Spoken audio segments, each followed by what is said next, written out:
আপনারা যে ফল আমেরিকাতে খান, এটা কি আমেরিকায় চাষ হয় ফল, নাকি কানাডা মেক্সিকো থেকে আসে? লেটস সে আপনি যেই অ্যাপেলটা দিয়ে আজকে ব্রেকফাস্ট করলেন, যে অ্যাপেলটা আপনি খেলেন, এটা মেক্সিকো থেকে এসেছে। ওই অ্যাপেলটা যখন কুড়ি অবস্থায় ছিল, মুকুল অবস্থায় ছিল, তখনই ওটার মধ্যে আপনার নাম লেখা। এর মধ্যে কত পাখি এসে ওই গাছে বসেছে, কত মুকুল নষ্ট করেছে, ওইটা নষ্ট করে নাই, কারণ ওইটা আপনি খাবেন। ওইটা পুষ্ট হয়ে সুন্দর একটা ফল হয়ে ইম্পোর্টেড হয়ে এটা আমেরিকাতে আসলো, আমেরিকার বাজারে। অনেক মানুষ ওই ফলটা সুপার মার্কেটে যে ধরে চড়ে নেড়ে আবার রেখে দিয়ে চলে গেছে, নেয় নাই। ওইটা সে খাবে না, কারণ ওইটা আপনার রিজিকে লেখা। ওই ফল আপনি নিয়ে আসলেন, বাসায় অনেকেই অ্যাপেল খাচ্ছে, কিন্তু ওই অ্যাপেলটা খাবে না, কারণ এটা কে খাবে? সুবহানাল্লাহ পড়তে পারলেন না মজা করে? আল্লাহু আকবার। আপনার জন্য যে রিজিক নির্ধারিত, এটা আপনিই খাবেন। এর মধ্যে আপনি মরে যেতে পারতেন, বাসা থেকে অন্য কোথাও চলে যেতে পারতেন, কিন্তু না, মরবেনও না, অন্য কোথাও যাবেনও না ওইটা খাওয়ার আগে। This is the essence of risk, this is the essence of provision, sustenance. ইন্নাল্লাহা হুয়া রাজ্জাকু যুল কুওয়াতিল মাতিন। মায়ের পেটে থাকতে নির্ধারিত, ওই ফল কেউ টাচ করবে না up until you try it. This is risk.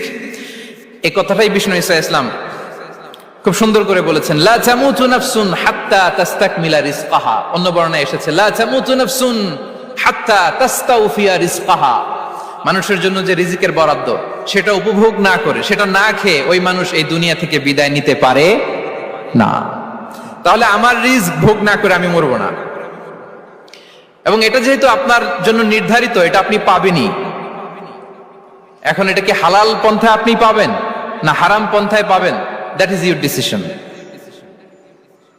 আপনার রিস্ক আপনার কাছে আসবে। এটা নির্ধারিত না অনির্ধারিত বলেন তো?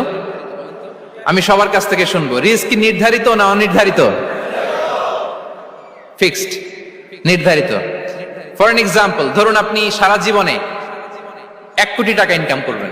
কয় কোটি? 1 কোটি টাকা ইনকাম করবেন, এটা নির্ধারিত, আল্লাহ তাআলা ফিক্স করে ফেলেছেন, এটা আল্লাহর সিদ্ধান্ত। কিন্তু এই 1 কোটি হালাল পন্থায় আপনি উপার্জন করবেন না হারাম পন্থায়, এটা আপনার সিদ্ধান্ত। So now the decision is years.